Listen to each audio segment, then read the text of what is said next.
Halo Mbak Fevi, Assalamualaikum. Waalaikumsalam Mbak Dia. Wah, di sini kok pada nggak buka kamera ya? Saya berasa nggak ada temennya nih. Mbak Fevi bisa buka kamera kah? Ntar Mbak. Bisa. Halo. Mbak. Halo Mbak Citra. Sehat-sehat ya semuanya. Hari Senin kita mulai bedah buku lagi. Luar biasa. Alhamdulillah. Oke, karena udah segini yang join dan ini saya manggilin Mbak Yulia juga belum ada respon. Jadi kita mulai aja ya. Nah, ini saya pakai Zoom-nya yang bukan yang gratisan, jadi terbatas waktunya. Jadi kita mulai aja langsung ya. Halo Mbak Neni.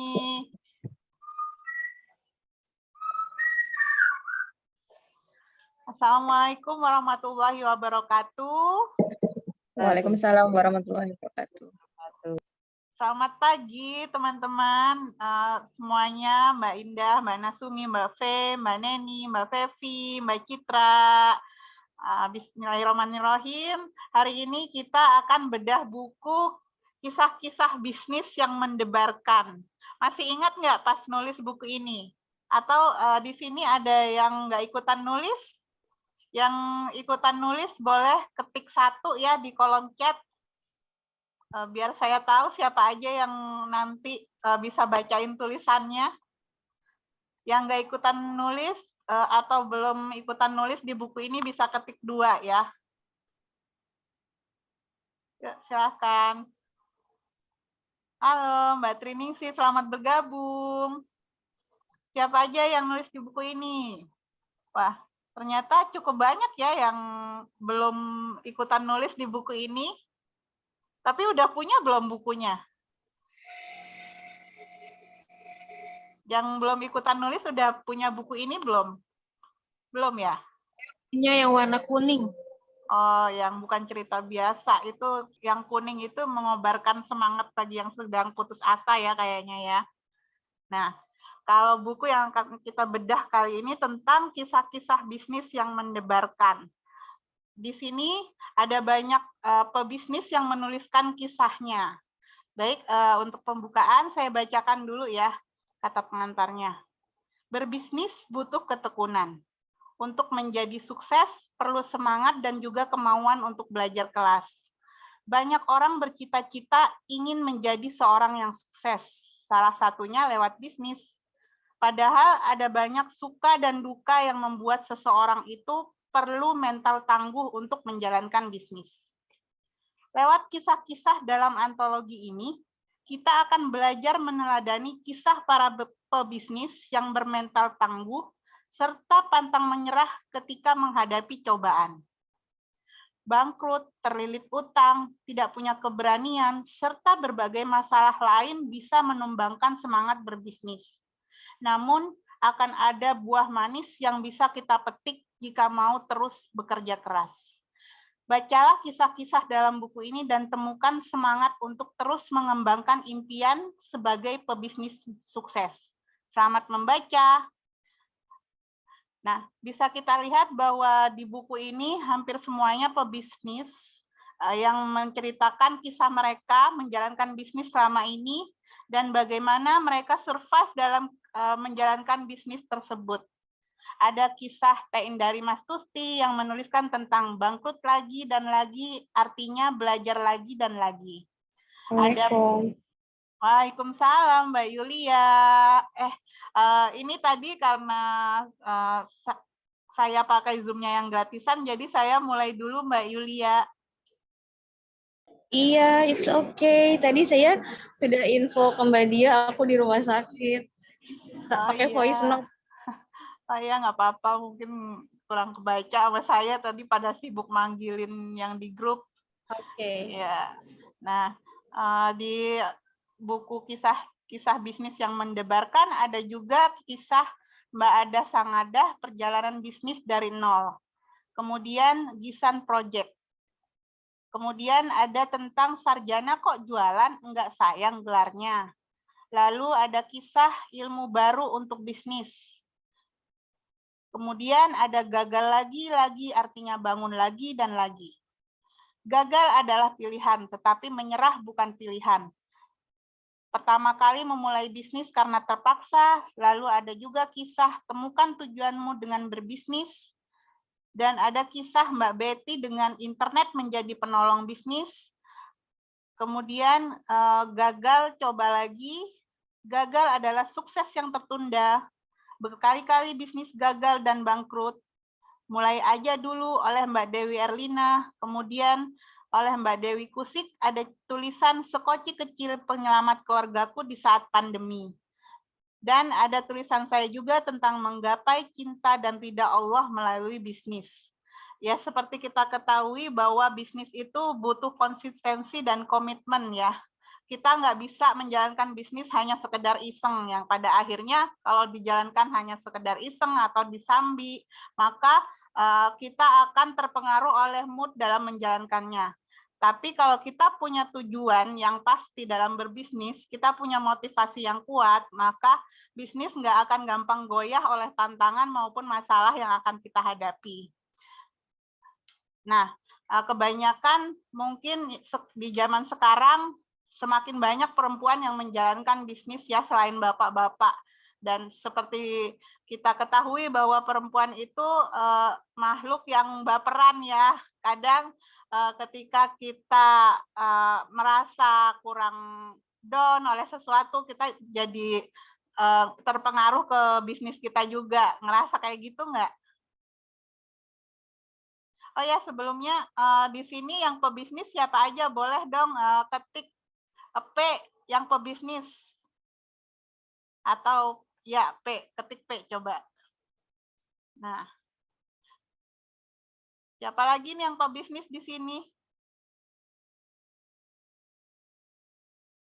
Halo Mbak Esi Sukaesi.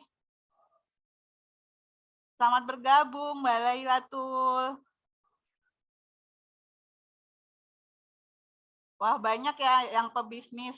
Dan ketika kita menjalankan bisnis, pastilah suatu tantangan tersendiri untuk bagaimana mengendalikan perasaan kita agar tidak terpengaruh oleh apa yang akan kita jalankan dalam berbisnis ya.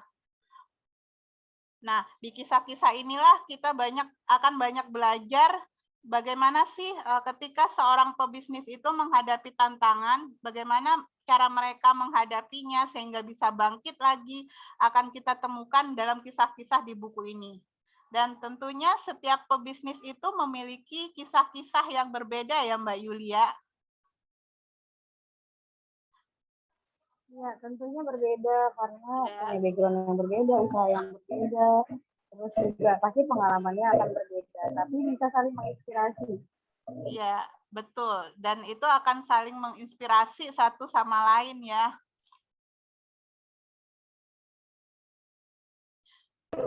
Mbak Yulia juga ikutan nulis nih di buku ini. Saya lihat juga tulisannya. Ya. Tapi aku nggak bawa bukunya, aku di rumah sakit. Iya, boleh nggak cerita sedikit Mbak Yulia waktu nulis buku ini, Mbak Yulia langsung kepikir untuk menuliskan kisah dari sudut pandang bisnis yang mana?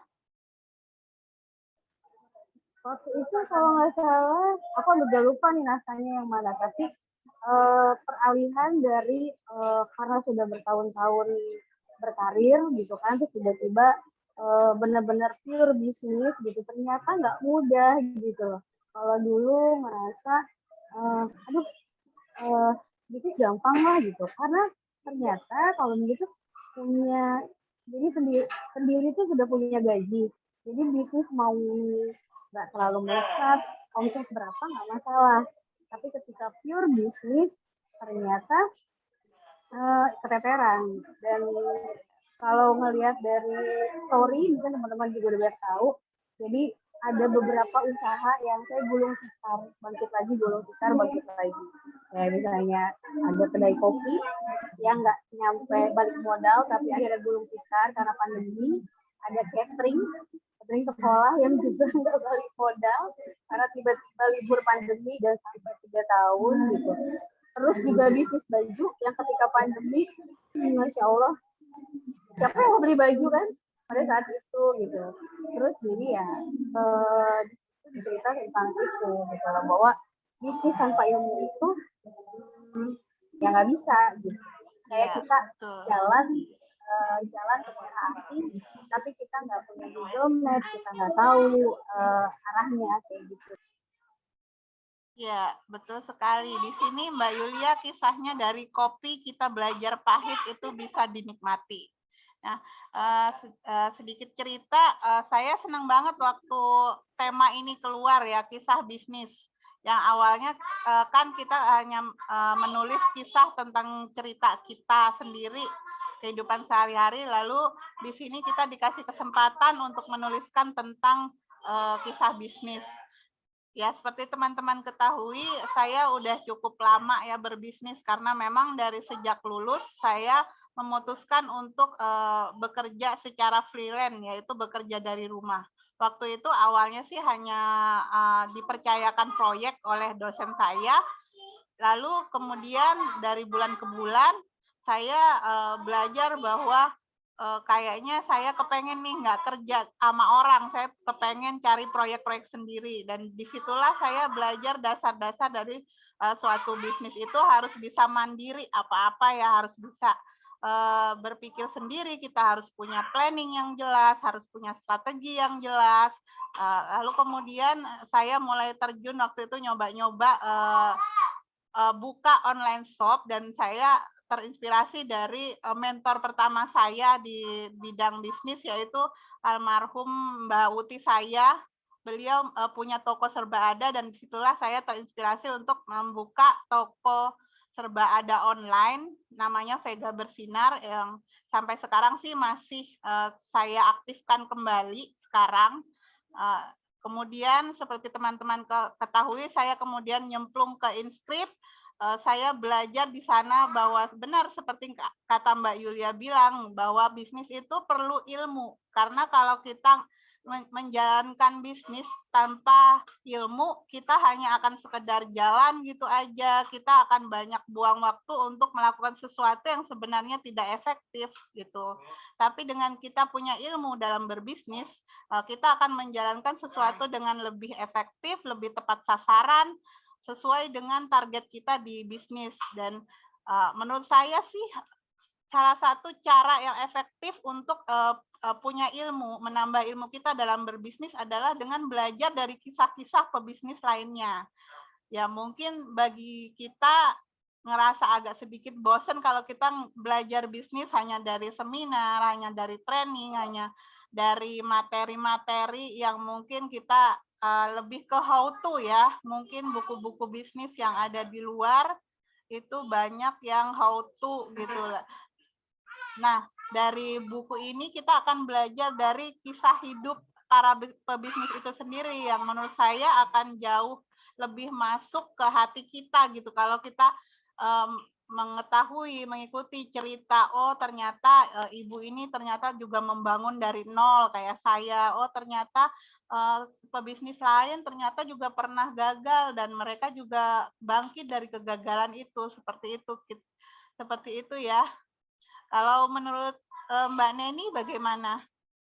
Mbak Neni boleh kalau sambil kita ngobrol-ngobrol.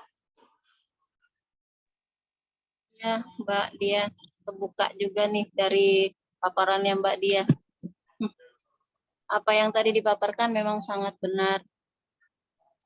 Kadang-kadang kita perlu belajar dari kisah-kisah yang sudah terjadi.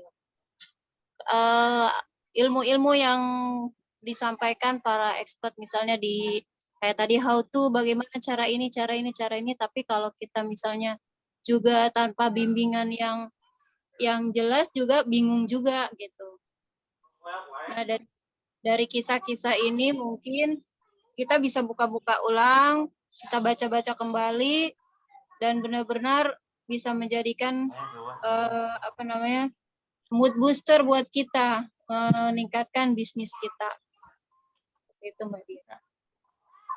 Iya, benar sekali. Mbak Neni belum ikut nulis ya di buku ini atau sudah? Belum ya kayaknya? Belum. Ya? Belum ya. Yang pertama kali di batch yang para pejuang garis 2 ini, Mbak. Oh iya. Nggak apa-apa nih ya, Oh, itu masuk ke Oktober.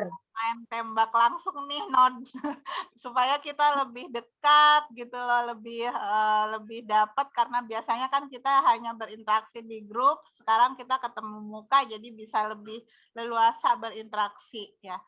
Nah, di sini saya akan bacakan tulisan saya di buku ini ya.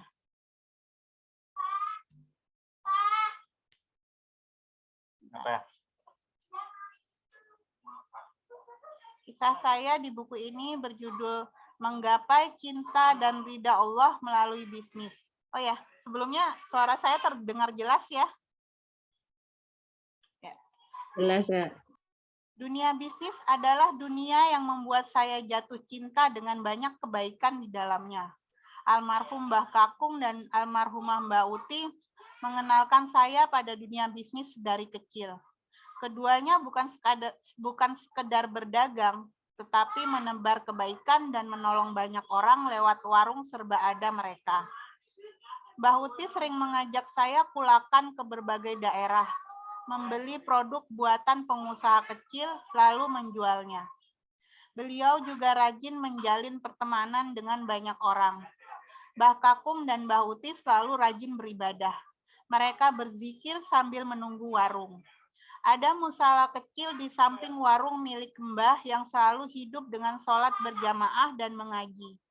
Pelajaran berharga itu tertanam di hati saya hingga saat ini. Berbisnislah untuk meraih ridha dan cinta Allah dengan terus berbuat baik melalui bisnis dan rutin beribadah. Ketika saya memutuskan menekuni bisnis dari rumah, saya memilih bekerja dengan perusahaan yang mengutamakan ibadah. Inscript salah satunya.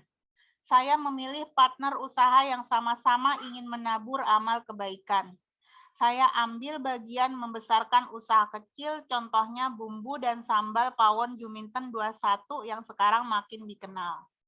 Saya juga memilih perusahaan internasional New Skin karena melihat banyak nilai kebaikan di dalamnya, baik bisnis, sistem, maupun produknya halal dan syar'i. New Skin selalu menghasilkan produk-produk terbaik dengan riset tanpa henti. New Skin bukan sekedar bisnis atau perusahaan. Mereka telah mengubah hidup banyak orang menjadi lebih baik, sehat, dan bahagia. Mudahkah berbisnis di tengah keluarga besar yang menganggap PNS adalah satu-satunya pekerjaan yang diakui? Tentu tidak. Banyak tantangan saya hadapi dari keluarga sendiri. Dari mulai disalahkan, dijauhi, dan dibicarakan. Padahal, Mbah Kakung dan Mbah Uti adalah pebisnis sejati yang berhasil mensukseskan anak keturunannya, walaupun mereka bukan PNS. Namun, saya yakin Allah tidak membeda-bedakan profesi hambanya, karena Allah hanya menilai kadar ketakwaan hambanya. Meski penuh tantangan, saya menekuni bisnis dengan bahagia demi Allah. Nah, itulah teman-teman, ketika saya menyematkan motivasi saya berbisnis adalah untuk memperbanyak bekal saya di akhirat, saya menjadi tidak gampang goyah ketika muncul pesaing misalnya, atau ketika penjualan saya menurun, saya tidak akan gampang goyah karena saya selalu yakin bahwa tidak ada yang sia-sia di matanya. Dan saya banyak terinspirasi dari almarhum dan almarhumah mbah saya. Mereka begitu istilahnya sih, mereka menabung, mereka beribadah, mereka menjadikan bisnis sebagai bentuk ibadah mereka. Itulah yang begitu menginspirasi saya gitu. Jadi apapun kondisinya, saya akan tetap menjalankan bisnis ini karena saya benar-benar ingin ini menjadi tabungan amal kebaikan saya kelak di akhirat. Seperti itu, teman-teman. Nah, mungkin dari teman-teman yang lain mau membacakan tulisannya, silakan ketik di sini siapa yang mau bacain tulisannya di buku ini.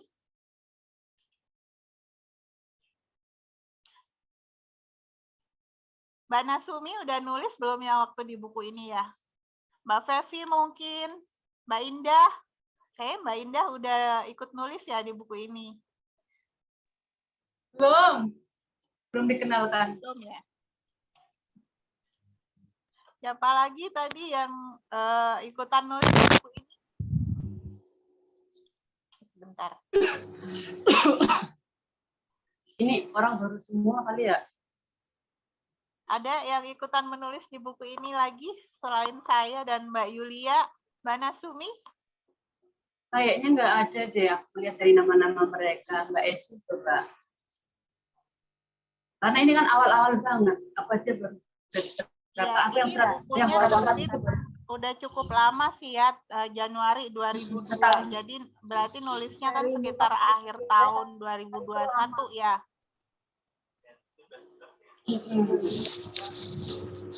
Ya, surat mungkin, untuk ibu. Kalau kelas itu sekarang.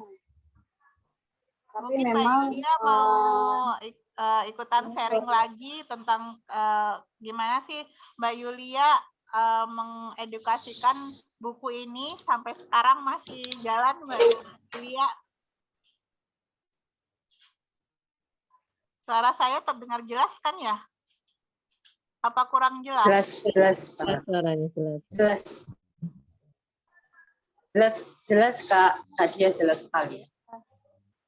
Ya, mungkin Mbak Yulia mungkin mau sharing-sharing seputar promosi buku ini udah kejual berapa buku ini? Aduh, aku lupa ya, itu kan di awal-awal ya. Tapi memang ketika di awal-awal itu saya ngerasa agak lumayan ya jualan bukunya. Maksudnya masih bagus kondisi penjualannya, dan memang di seri Bukan Cerita Biasa itu dia kayak apa ya, dari Bukan Cerita Biasa itu punya daya tarik sendiri buat dijual karena dia kayak semacam for the soul gitu loh. Jadi seriesnya gitu kan. Jadi Bukan Cerita Biasa itu ada series ini gitu. Nah, salah satunya yang dikisah bisnis yang mendebarkan. Suara aku kedengeran gak sih? Aku pakai masker.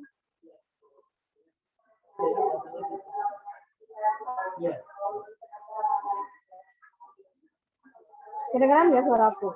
Coba aku cek dulu ya, takutnya nggak kedengeran. Kedengeran Kak. Ya, di buku cerita ini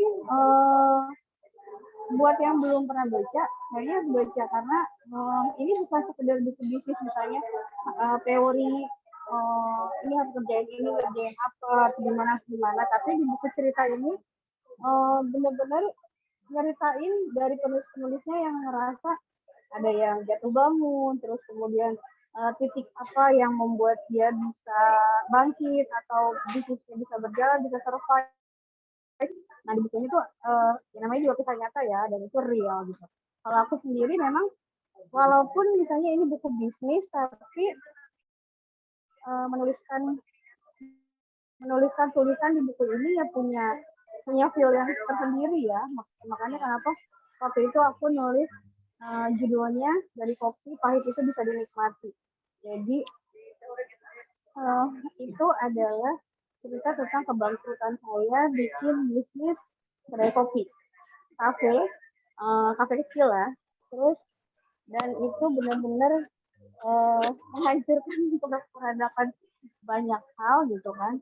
Jadi tidak hanya bisnis tapi juga rumah tangga gitu. Nah, jadi dari yang saya cerita di situ ya, awalnya saya merasa kebangkrutan itu, gulung tikar itu sesuatu yang sangat menyakitkan, tapi ternyata di balik itu semua ada hikmah yang begitu luar biasa gitu, dan akhirnya ternyata ya segala kepahitan yang kita dapat, terus kita gulung tikar atau kita misalnya keterjatuhan kita gitu, ternyata ada banyak hal yang ya pahit itu bisa dinikmati gitu. Nah, kenapa itu? Karena memang based on cerita saya, gulung tikarnya itu tidak hanya bisnis tapi juga rumah tangga gulung tikar gitu kan. Jadi bisnis tanpa ilmu ya artinya kita akan tersesat, tapi bisnis tanpa iman juga akan menghancurkan hidup kita kayak gitu. Jadi ya bisnis itu butuh ilmu dan butuh iman. Ya, setuju banget Mbak Yulia. Ya, memang ya, walaupun di buku ini adalah kisah tentang bisnis, tapi bisa banget menginspirasi mereka yang mungkin belum berbisnis atau memang tidak berbisnis, tapi mungkin dari bagaimana kegigihan para pebisnis itu memperjuangkan bisnisnya, mereka nggak kenal menyerah, itu akan memberi motivasi pada orang lain. Dan menurut saya teman-teman nggak harus teman-teman ikut menulis di buku ini untuk ikut memasarkan buku ini. Teman-teman bisa menghadiahkan buku ini sebagai buku motivasi bagi mereka yang mungkin sedang down atau sedang gagal dalam sesuatu atau mungkin lagi ikut ujian atau ngelamar kerja belum diterima. Nah, bisa banget ini jadi inspirasi barangkali dari yang mereka yang belum mendapat pekerjaan akan terinspirasi untuk mungkin mereka bisa membangun bisnis sendiri atau mungkin mereka akan terus semangat untuk mencoba lagi dan lagi. Gitu. Nah, berhubung ini Zoom-nya Zoom gratisan, jadi sebentar lagi mungkin 10.35 akan berakhir. Jadi barangkali teman-teman ada yang mau menanyakan sesuatu mungkin dari buku ini yang kita bedah hari ini. Silakan.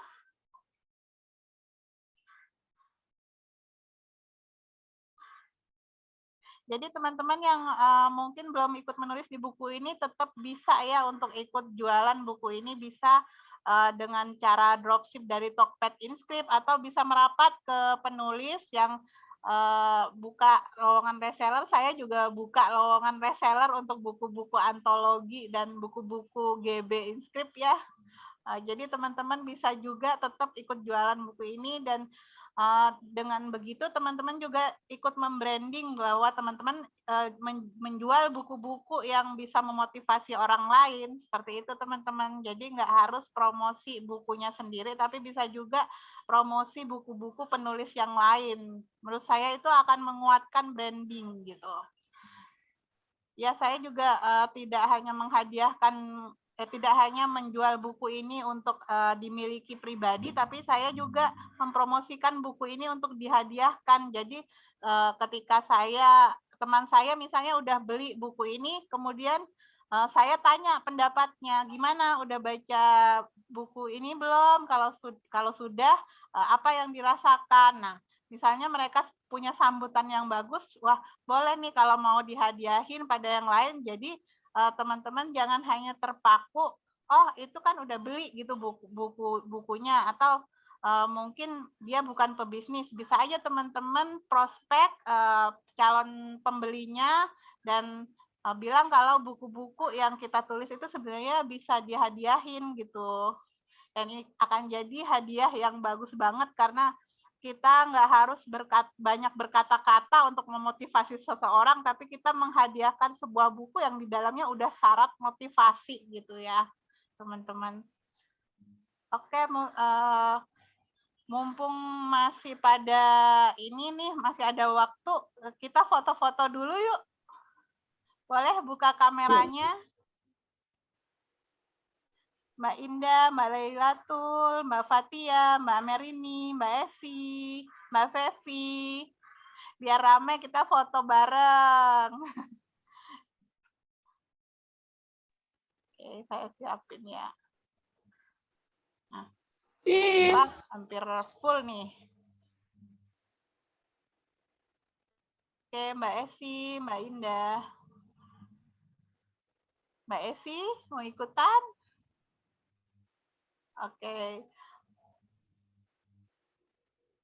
Ya, nggak apa-apa. Nah, kita foto bareng dulu ya. Saya kasih aba-aba. 1, 2, 3. Ya, udah.